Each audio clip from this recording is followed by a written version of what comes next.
The ACT is being redesigned for 2025. If you prepare using study guides from last year, you are going to miscalculate your pacing entirely. The core test is shrinking from 215 questions down to 171. Total testing time drops to exactly 125 minutes.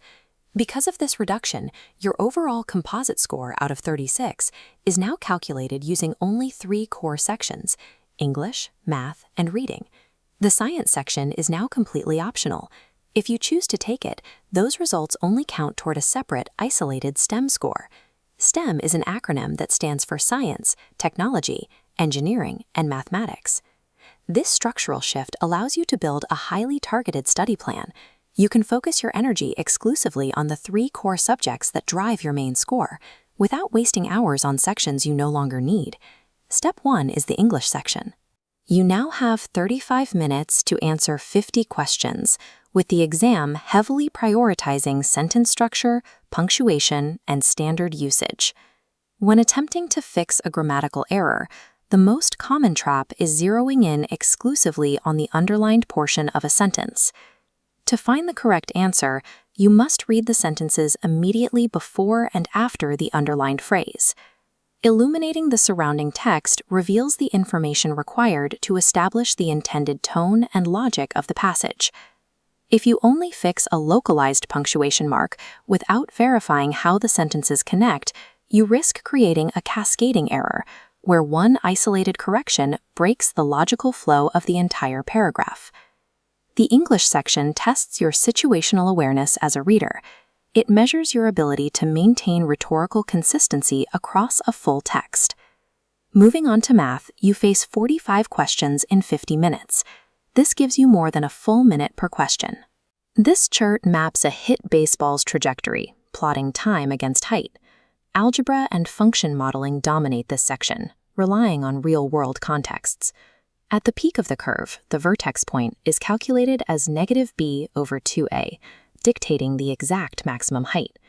This graph shows a standard cosine wave curve intersecting the y-axis at the value of 1. The test also evaluates geometry and trigonometry, specifically your ability to interpret these periodic waveform functions. The architecture of the math section is chronological in its difficulty. The questions start easy and become progressively harder as you move toward the end of the test. To maximize your score, use a triage strategy. Solve the early, straightforward linear equations as rapidly as possible to bank extra minutes. You can then spend that saved time deciphering the complex formulas waiting for you at the end. Next is the reading section. It contains 36 questions tied to 4 long passages, with a generous new time limit of 40 minutes. Instead of rushing blindly, you must adopt a rigid pacing profile based on your reading speed. If you are a fast reader, your goal is to read all 4 passages in full. You achieve this by allocating exactly 8.5 minutes to each passage and its corresponding question set. If you read at a slower pace, you should abandon one passage entirely. This guarantees maximum accuracy on the other 3 passages by giving you 12 full minutes to carefully process each one. Attempting a reading pace you cannot comprehend will destroy your accuracy. A strategic omission based on your own self-awareness protects your final score. If you opt into the science section, you will take a 40-minute add-on test to generate your STEM score. This section requires specific data navigation skills. The primary failure point here is getting bogged down reading dense methodology paragraphs before you even look at the questions.